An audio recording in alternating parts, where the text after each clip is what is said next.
오늘 본문 말씀은 요한계시록입니다. 요한계시록 4장 1절 말씀 읽겠습니다.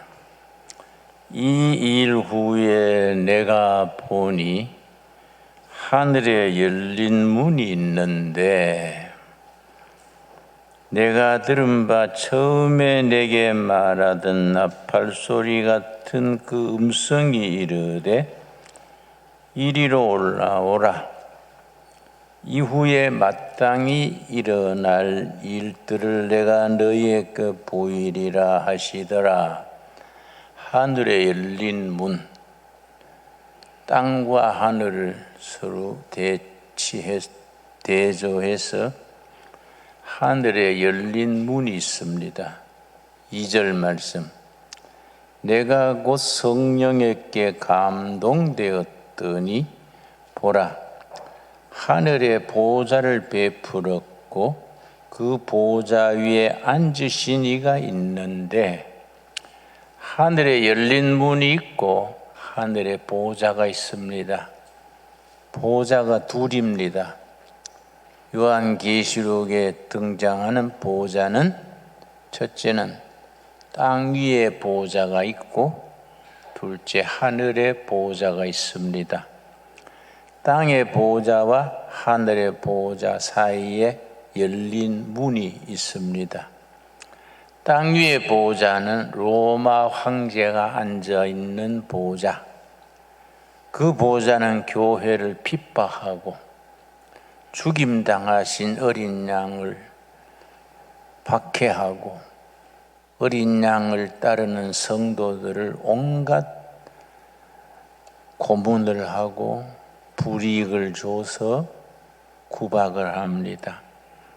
그런데 하늘의 보좌에는 하나님께서 계십니다.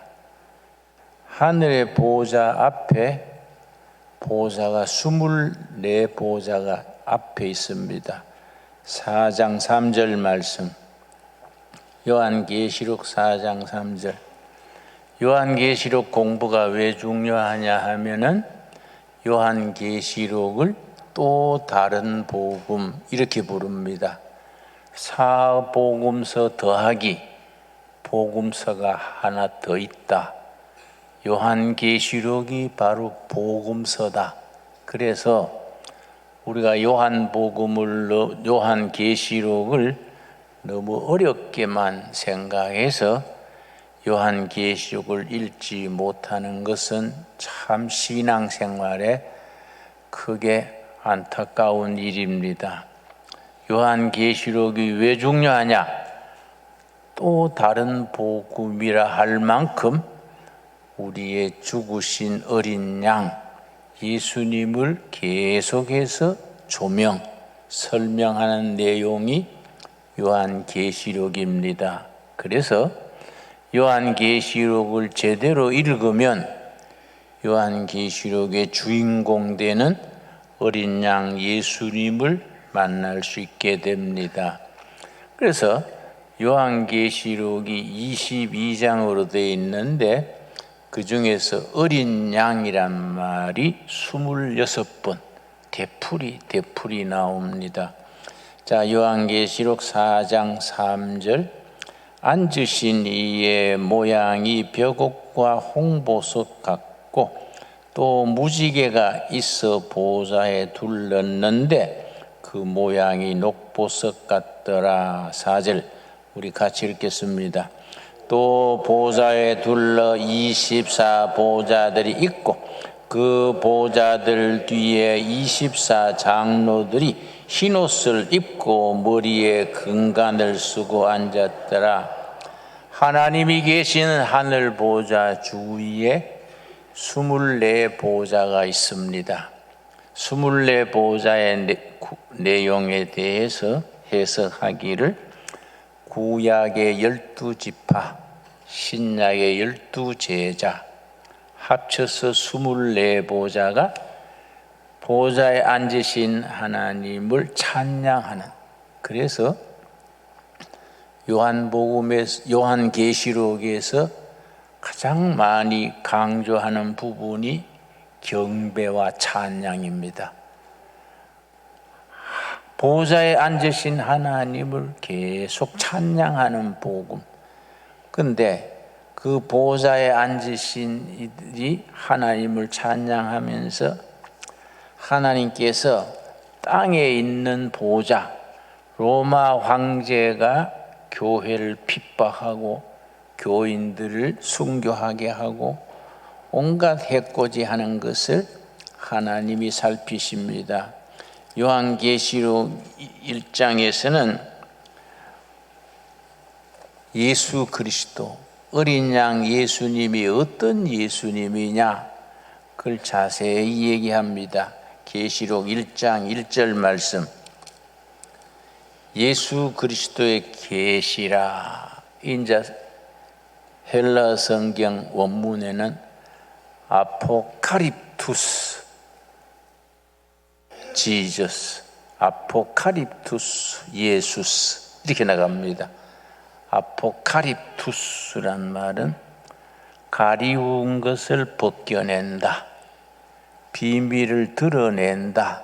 그게 아포카립투스 예수스 이렇게 나갑니다. 요한의 계시가 아니고 예수 그리스도의 계시입니다.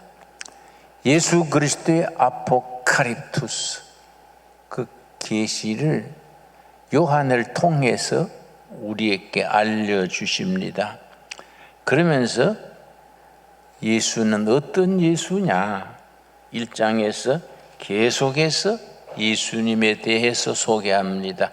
4절 말씀, 1장 4절, 요한은 아시아에 있는 7 교회에 편지하노니 이제도 계시고 전에도 계셨고 장차 오실 이 그의 보좌 앞에 있는 7 영과 이전에도 계셨고 지금도 계시고 장차 오실 어린 양 예수 그리스도, 요한 계시록의 주인공이 됩니다. 5절 말씀, 또 충성된 증인으로 죽은 자들 가운데서 먼저 나시고 땅의 임금들의 머리가 되신 예수 그리스도로 말미암아 모든 땅의 임금의 머리, 왕중왕이 되시는 예수 그리스도입니다. 8절 말씀, 8절, 주 하나님이 이르시되 나는 알파와 오메가라. 이제도 있고 전에도 있었고 장차 올 자요 전능한 자시라.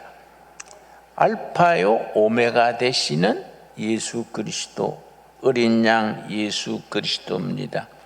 1장에서 어린 양 예수님에 대해서 계속해서 일러줍니다. 10절 말씀, 사도 요한 혹은 장로 요한이 밤모섬 기도실에서 보시는 환상 계십니다. 10절, 주의 날에 유대인들은 토요일을 안식일로 지키지요. 근데 우리는 토요일 안식일 구약의 전통 따르지 않고 예수님이 부활하신 날 주의 날입니다. 그래서 주일로 지킵니다. 근데 그게 왜 시비거리가 자꾸 있느냐 하면은 썬데이, 주일, 일요일이 로마 태양신 섬기던 날입니다. 그 선 태양이지요. 썬데이, 로마 태양신 섬기던 날 썬데이, 달신 섬기던 날은 먼데이 이렇게 나가기 때문에 안식교 같은 데서는 왜 로마 태양신 섬기던 날을 우리가 섬기냐? 구약의 전통대로 토요일 날 안식일로 해야 된다, 그렇게 주장을 하지요. 그런데 우리는 그렇게 해석하지 않고 토요일 지나고 주일 새벽에 예수님이 부활하신 날, 그 주의 날입니다. 주의 날, 부활신앙을 중심으로 성수주일 하는 거지요. 주의 날에 내가 성령에 감동되어 내 뒤에서 나는 나팔굿 소리 같은 음성을 들으니, 그래서 요한계시록은 소아시아 지방에 있던 7교회 교인들에게 보내는 편지입니다. 그 편지에 7교회 이름이 나옵니다. 11절 말씀. 이르되 너가 보는 것을 두루마리에 써서 에베소, 스무나, 버가모, 두아디라, 사데, 빌라델비아, 라우디게아 등 7교회에 보내라 하시기로 장로 요한, 사도 요한이 성령의 지시를 받아서 그걸 적는 겁니다. 적어서 7교회에다가 보내는데 그 편지인데 요한계시록을 해석하는 데는 4가지 해석법이 있습니다. 이 4가지. 첫째는 과거주의적 해석. 옛날 로마 시대의 그 당대 이야기로 끝나는 거다. 그걸 과거주의 해석이라 합니다. 둘째는 역사주의적 해석. 초대교회부터 예수님 재림하실 때까지 모든 교회에 대한 하나님의 계시, 어린 양 예수님을 주인으로 하는 교회 전체에 대해서 일러주는 말씀이다. 그걸 역사주의적 해석이라 합니다. 세 번째는 미래주의적 해석이라 그래서 다른 말로는 세대주의적 해석이다 그렇게 부르는데, 내가 며칠 전에 조용기 목사님이 요한계시록에 해석했는 글을 읽었더니 그 입장을 취하시더라고요. 미래주의적 해석. 그건 예를 들어서 이렇게 해석합니다. 에베소 교회에서 예수님 재림하실 때 7교회가 그 시대 교회를 대표한다. 예를 들어서 에베소 교회는 사도 시대 말기 그 에베소 교회다. 스무나 교회는 로마 박해가 극심했던 시대 스무나 교회다. 버가모 교회는 로마 정부의 박해가 끝나고 AD 313년에 기독교가 공인됐습니다. 그래서 정부와 기독교가 밀착하던 시대. 그런데 참 영적인 법칙이 이상한 것이 박해받을 때는 교회가 생명력이 있었습니다. 목숨 걸고 전하고 사자굴에 들어가면서도 찬양하면서 들어갔는데 공인받고 로마 정부의 보호받고 하니까 교회가 타락하는 겁니다. 교회가 대접받고 순탄하면은 부패하고 권력이 들어가고 교인들의 정신 상태가 나빠집니다. 박해 때 교회가 생명력이 있고 순탄한 환경에서 교회가 세속주의가 돼서 힘을 잃어버립니다. 그래서 버가마 교회는 꾸중을 책망을 듣는 교회입니다. 두아디라 교회는 7교회 중에서 가장 책망받는 교회가 두아디라 교회인데 중세 시대가 두아디라 교회다. 그 사대 교회는 16세기 종교개혁이 활발히 일어나던 100여 년, 이 두아디라 교회다.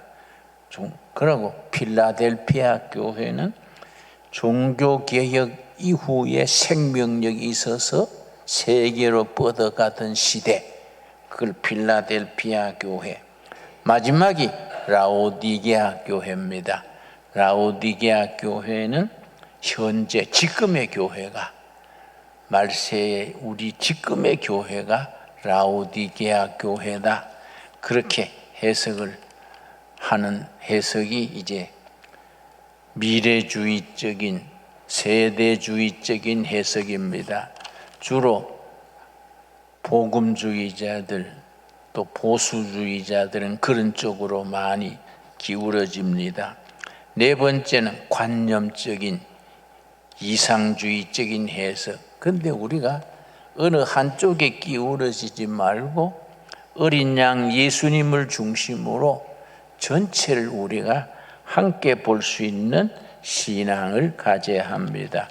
근데 땅 아래에 있는 교회, 로마 황제의 극심한 핍박 아래서 7교회가 이렇게 세워졌는데 그 7교회가 하나님 앞에서 온갖 시험을 이기면서 극복해 나갑니다. 그래서 2장과 3장에 초대교회 7교회 얘기가 나가는데 칭찬하는 교회, 책망하는 교회, 책망과 칭찬, 격려하는 교회 고루고루 있는데 7교회가 똑같이 해당되는 한 가지 말이 있습니다. 어떤 시험, 어떤 박해에도 마지막까지 이기는 자. 예를 들어서 2장 7절입니다.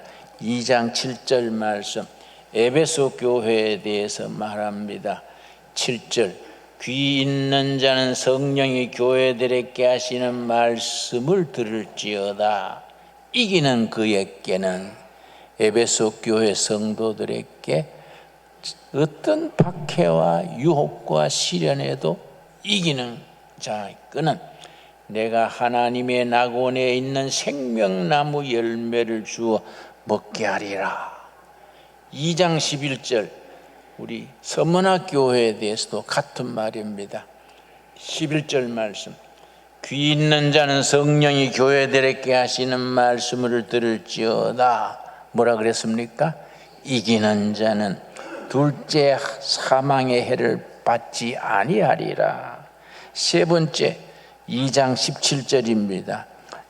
버가목 교회에 대해서 2장 17절, 귀 있는 자는 성령이 교회들에게 하시는 말씀을 들을지어다. 이기는 그에게는 내가 감추었던 만나를 주고 또 흰돌을 줄 터인데 그 돌 위에 새 이름을 기록한 것이 있나니. 버가막 교회에 대해서 이기는 자에게 하나님께서 주시는 축복의 말씀을 전해줍니다. 2장 25절 말씀, 2장 25절 말씀, 두아디라 교회에 대해서 말합니다. 25절 26절, 다만 너희에 있는 것을 내가 올 때까지 굳게 잡으라. 이기는 자와 끝까지 내 일을 지키는 그에게 만국을 다스리는 권세를 주리니. 여러분, 7교회에 대해서 똑같이 하는 말씀, 이기는 자. 처음 은혜 받고 잠깐 동안 열심히 냅니다. 교회도 잘 섬기고 봉사도 잘하고 전도도 잘합니다. 그러나 10년, 20년, 30년 지나면서 받았던 은혜도 식어지고 열정도 시들어집니다. 처음 받은 사람들이 와서 간증을 하면 착 깔아져가지고 옛날 그래 간증 안 해본 놈 어딨냐, 다 그리라, 그러다가 제풀에 죽니라, 이런 식이지요. 평생 지켜간다는 게 중요합니다. 한결같이 제자리 지킨다는 것, 7교회 주시는 말씀이 바로 그 말입니다. 마지막까지 이기는 자, 우리가 이기는 자가 되어서 하나님 앞에 설 수 있게 되기 바랍니다. 26절 말씀, 2장 26절, 두아디라 교회에 주시는 말씀, 이기는 자와 끝까지 내 일을 지키는 그에게 만국을 다스리는 권세를 주리니. 그래서 2장과 3장에 7교회 얘기를 하면서 3장에 들어가서 사대교회 3장 5절입니다. 3장 5절 첫 마디가 뭡니까? 이기는 자는 이와 같이 흰옷을 입을 것이요 내가 그 이름을 생명책에서 결코 지우지 아니하고 그 이름을 내 아버지 앞과 그의 천사들 앞에서 시인하리라. 역시 이기는 자, 천국에서 흰옷을 입습니다. 천국의 유니폼은 흰옷입니다. 왜 흰옷이냐? 예수님의 피에 허물과 죄를, 상처와 아픔을 다 회복시켜서 천국의 흰옷을 입고 있습니다. 여러분, 우리가 언젠가 천국에 다 모이면은 이 땅에서 서름도 상처도 다 회복돼 가지고 흰옷 입고 하나님 찬양하는 날 있게 되기 바랍니다. 내가 지난주에 어떤 자매님이 둘의 수도원에 와서 상담을 하자 그래서 내가 이제 서로 얘기를 했는데 아이고 참 고생 또 무대히 했습니다. 그래서 내가 할 말이 없어서 고생이 팔자네요. 응? 내가 위로를 했더니 그렇게 울어요. 그렇게 울어요. 그런데 이기는 자에게 하나님이 주시는 축복이 있습니다. 하나님이 주시는 축복 7장 17절입니다. 마지막까지 이기는 자에게 하나님이 주시는 축복.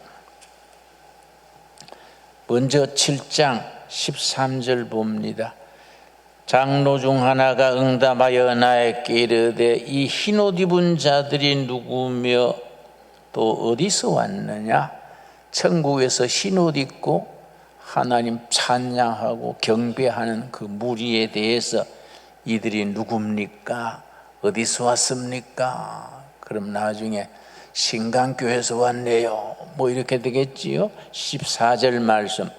내게 말하기를 내 주여 당신이 아시나이다 하니 그가 나에게 이르되 이는 큰 환난에서 나오는 자들인데 어린 양의 피에 그 옷을 씻어 희게 하였느니라. 그래서 요한계시록 22장 중에 어린 양이란 말이 26번 되풀이 나옵니다. 계속해서 어린 양. 어떤 어린 양이냐? 지상의 보좌에 앉은 세상 권력자들에게 죽임을 당한 어린 양. 그 어린 양의 피로 옷을 씻어서 흰 옷을 입고 마지막까지 이기는 자 17절입니다. 17절 말씀. 오늘 우리 신강들에게 사랑하는 성도들에게 계시록 7장 17절의 은혜가 임하게 되기를 바랍니다. 이는 보좌 가운데 계신 어린 양이 그들의 목자가 되사 생명수 샘으로 인도하시고 하나님께서 그들의 눈에서 모든 눈물을 씻어 주실 것이미러라. 어린 양 예수님이 여러분의 세상에서 입은 한 눈물, 아픔을 다 씻어 주실 줄로 믿습니다. 이 복음의 핵심이지요. 그런데 이기는 자가 최종적으로 누리는 축복이 뭐냐? 요한계시록 21장, 계시록 21장 7절입니다. 21장 7절. 제가 이번 주에 요한계시록을 읽으면서 한번 둘의 수도원에서 나를 잡아서 또 신광두레교회에서도 괜찮겠지요. 월요일에서 토요일까지 저녁에만 요한계시록을 5일 동안 6일 동안 천천히 공부하는 시간을 가지면 좋겠다. 여러분 다 찬성합니까? 성경을 좀 깊이 알아야 돼요. 그냥 우리가 요한계시록은 어려운 책이다 하고 자꾸 밀쳐놓으니까 그것은 또 다른 복음서라고 말하는 어린 양 예수님에 대한 복음을 우리가 접하지를 못하는 경우가 많습니다. 21장 7절 말씀. 이기는 자는 이것들을 상속으로 받으리라. 나는 그의 하나님이 되고 그는 내 아들이 되리라. 천국에 가서 모든 하늘 온 하나님이 지으신 세계를 상속하는 귀한 아들이 되는 겁니다. 뭘 상속하느냐? 21장 1절입니다. 21장 1절. 또 내가 새 하늘과 새 땅을 보니 처음 하늘과 처음 땅이 없어졌고 바다도 다시 있지 않더라. 2절 또 내가 봄에 거룩한 성 세루살렘을 상속하는 겁니다. 창세기에서는 에덴 동산이 나오지요. 요한계시록에서는 새 예루살렘이 나와서 모든 하나님의 자녀들이 그 새 예루살렘을 상속하게 됩니다. 그래서 그 새 예루살렘에 우리 성도들에게 하나님이 어떻게 축복하시느냐? 4절입니다. 4절 말씀, 21장 4절 말씀. 모든 눈물을 그 눈에서 닦아주시니 다시는 사망이 없고 애통하는 것이나 곡하는 것이나 아픈 것이 다시 있지 아니하리니 처음 것들이 다 지나갔음이러라. 이 땅에서 눈물과 상처와 아픔이 다 지나가고 감사와 찬양을 누리고 하나님 경배하는 그날 우리가 바라보면서 우리가 오늘의 어려움을 견딜 수 있게 되기 바랍니다. 5절 말씀 뭐라 그랬습니까? 창세기 21장 5절 보좌에 앉으신 이가 이르시되 보라 내가 만물을 새롭게 하노라. 만물을 새롭게 하시는 주님. 그러고 6절 또 내게 말씀하시되 이루었도다. 나는 알파와 오메가요 처음과 마지막이라. 내 생명수 샘물을 목마른 자에게 값없이 주리라. 이 말씀이 우리에게 주신 약속의 말씀으로 받을 수 있게 되기 바랍니다. 여러분, 그러고서는 이제 마지막 심판의 이야기가 나옵니다. 20장 11절입니다. 20장 11절 말씀. 우리 교인들이 이런 부분의 말씀에 대해 확신이 있어야 되는데 너무 성경에 대해서 우리가 막연하게 믿고 지나니까 신앙의 말씀에 뿌리를 내리지 못합니다. 요한계시록 11장 1절 20장 1절 또 내가 크고 흰 보좌와 그 위에 앉으신 이를 보니 땅과 하늘이 그 앞에서 피하여 간데 없더라. 창세기 1장에서 시작된 땅과 하늘이 사라지고 새 예루살렘이 등장하는 겁니다. 그 전에 대심판이 이루어집니다. 12절 또 내가 보니 죽은 자들이 큰 자나 작은 자나 그 보호자 앞에 서 있는데 그 다음 뭐라 그랬습니까? 책들. 거기 중요합니다. 줄을 칩시다. 책들 복수입니다. 영어로 books, 책들입니다. 책들.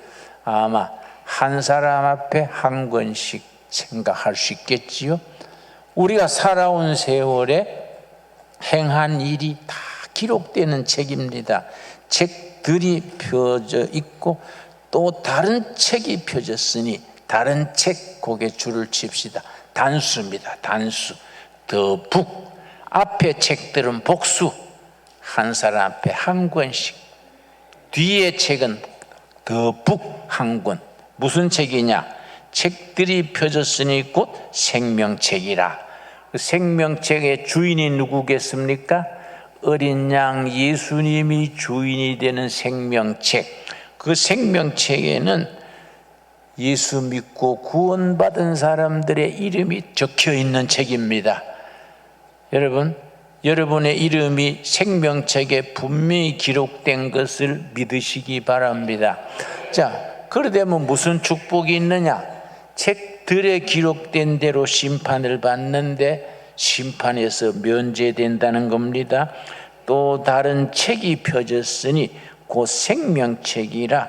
죽은 자들이 자기 행위를 따라 책들에 기록된 대로 심판을 받으니. 책들에 자기 행위가 기록되어 있습니다. 예수 믿지 않고 죽은 사람들은 책들에 기록된 뭐를 따라?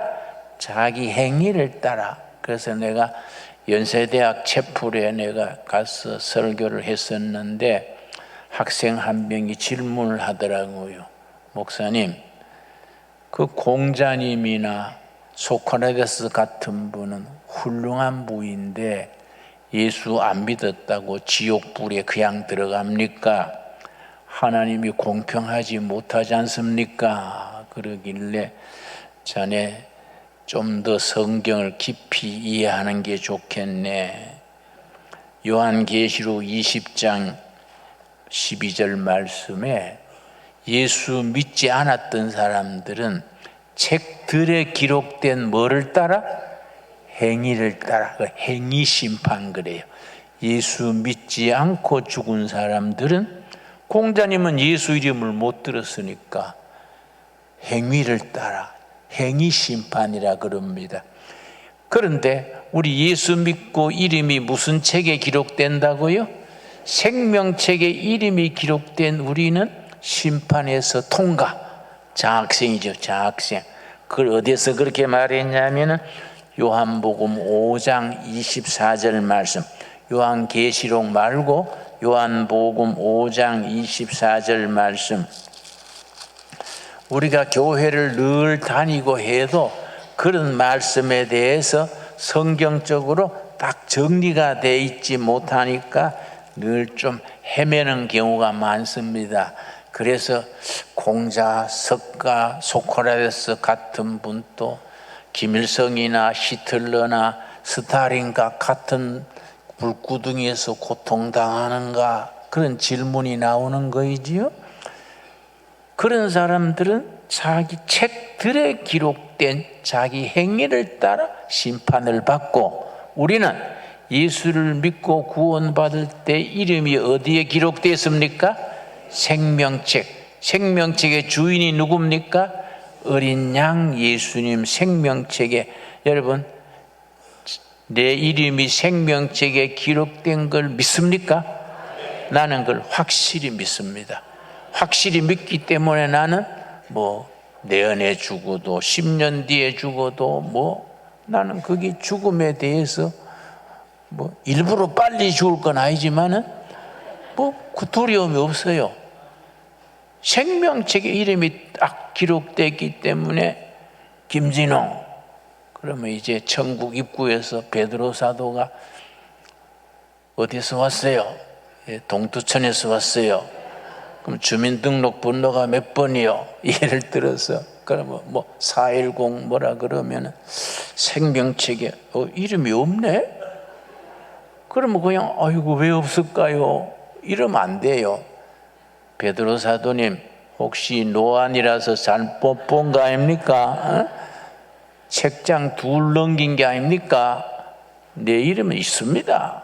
그럼 베드로 사도가 그렇게 자신이 있나? 다시 보지. 여기 있구나.